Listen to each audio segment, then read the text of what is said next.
In the hot summer of 1986, a period when I was 6 years old, my parents and I found ourselves deeply immersed in a remote province of Indonesia due to my father's business dealings. I still remember enduring a lengthy road journey after landing, from the airport to our destination, a mysteriously thrilling factory. Along the way, we passed bustling urban landscapes, gradually entering quaint villages embraced by mountains and forests. The factory was an enterprise co-owned and managed by one of my grandfathers. Upon our arrival, he warmly embraced me and introduced us to the key members within the factory, executives A and B, two villagers who treated me exceptionally well, recognizing me as a child. C was my father's Indonesian business partner. Then there was our security guard and a young female housekeeper. The whole factory had about 20 people in total. The factory was extremely isolated, very much like a geographical island unto itself. Behind the hefty iron gates to the right climbed the abode, the dwelling prepared for us, including the executives and the housekeeper.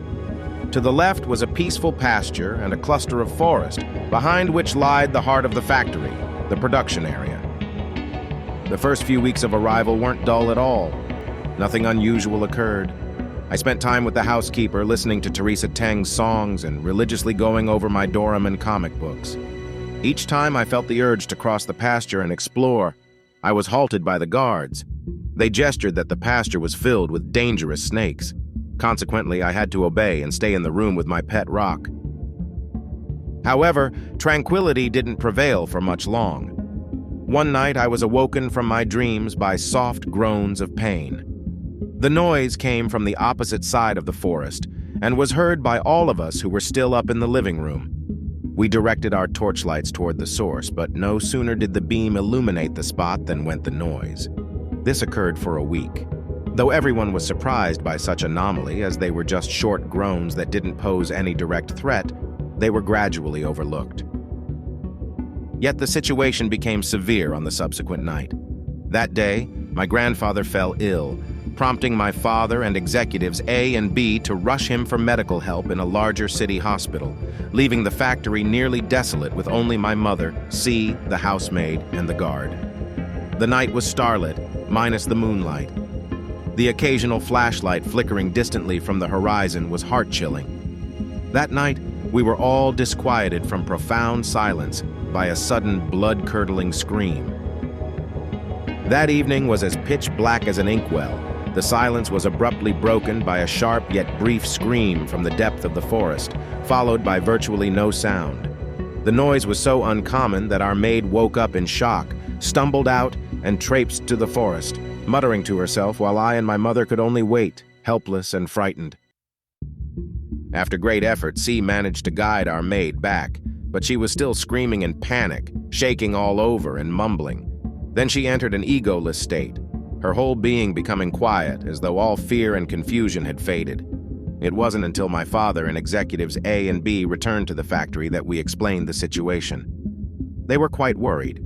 The guards speculated she might have been cursed, leading to their decision to invite an elder from the village to conduct an exorcism. One day, the factory unexpectedly shut down, and my mom had to go to the city to look after my grandfather. Hence, that day, I was left alone at home, experiencing growing boredom and loneliness. Thinking I could visit people at the factory, I stepped through the small door into the factory only to see ABC, the guard, and some villagers sitting together with our housekeeper lying among them. It was a scene I could never forget in my life. She stared at me, her eyes filled with a terrifying light, brutally aggressive, very unlike an ordinary housewife. The night the exorcism ritual was performed remains the most vivid in my memory. The entire factory fell silent. At around 10:30 p.m., strange sounds emerged again from the forest. At that moment, ABC and the housekeeper in the room widened their eyes and stared at the forest outside, gradually stepping outside. They screamed and convulsed violently on the cold grass, reminding of a scene from a horror movie. We tried to light them up with house lights and flashlights. Eventually, my father made an emergency decision to call the village head, alerting the police and an ambulance.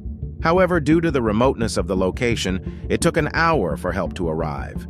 That hour was absolutely the most terrifying moment of my life. With the pitch-black sky above me and the cold floor beneath, I spent it crying in fear. We later learned that years ago, a murder had occurred in these woods. A female factory worker, after being violated, had fled into the forest and attempted suicide by hanging, her soul becoming a vengeful ghost. When she was initially found, her head was separated from her body, and only the skull remained, quickly decomposing over time. Her body was never discovered. Thereafter, a ceremony was held by the factory's entire staff, not far from the corner where the tragedy had taken place. All the employees bowed their heads towards the venerating site, with the guards offering gifts. Yet the local ritual was quite bizarre as they guided the spirit into a doll. Every time I think about that scene, my heart begins to churn uncontrollably, leaving a residual nightmare that tormented me for months. Peace returned to the factory after the ceremony. After my grandfather was discharged from the hospital, he went back to Japan straight away.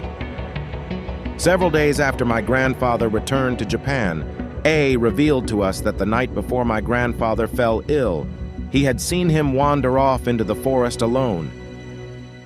In 1992, I returned to Japan with my parents. However, due to the arrival of a typhoon, we were forced to take refuge with my grandfather at our old home.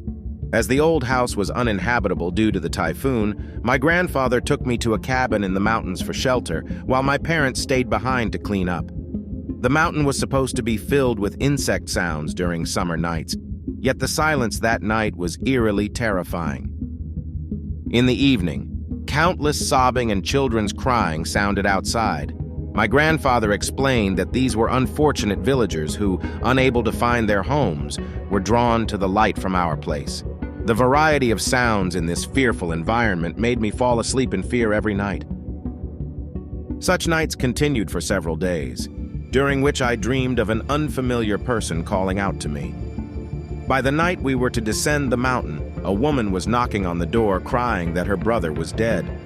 We were all extremely confused and terrified, as there shouldn't have been anyone capable of reaching us there. When my grandfather was about to open the door, a knocking sound came from the kitchen window. Thinking it was a friend from the mountains, my grandfather went out to check. Watching his figure disappearing into the darkness, an unspeakable panic grew in me. Clutching my blanket tightly, fear bred in my heart. I even had a strong illusion as if I could see the doll at the end of the mountain road, flickering with a strange light in the night. Time passed slowly as I continually tried to assure and calm myself. Just when I couldn't bear the nail-biting silence that was like a nightmare, my grandfather returned. I immediately rushed out of my room to see my grandfather standing at the doorway holding something strange, his face pale and visibly frightened. In his hand was the Indonesian doll that sent chills down my spine. Upon seeing me, he handed the doll to me, instructing me to place it atop the altar, and solemnly told me it was to appease the wandering souls of the unfortunate. Despite being afraid, I did as he said. In the following nights, we heard window knocking sounds every night, and each time there would be dolls left at the door. Every night, they would circle and cry at our doorway. Finally unable to bear it, one morning we ran to the temple. After explaining our situation to the monk at the temple, we placed the dolls in front of the temple altar. The monk communicated with the dolls for a long time, and after he confirmed that the communication was complete, the echoes suddenly ceased from that night on. Upon hearing these news, I felt an immediate sense of release. I packed up my belongings hastily, eager to leave this place as soon as possible. Only when we finally left that mountain did I realize that we were truly safe. However, I never wanted to go back. Even recalling those events would scare me. To this day, I still can't sleep comfortably in those darkness that seems to be opening its arms waiting for me to embrace.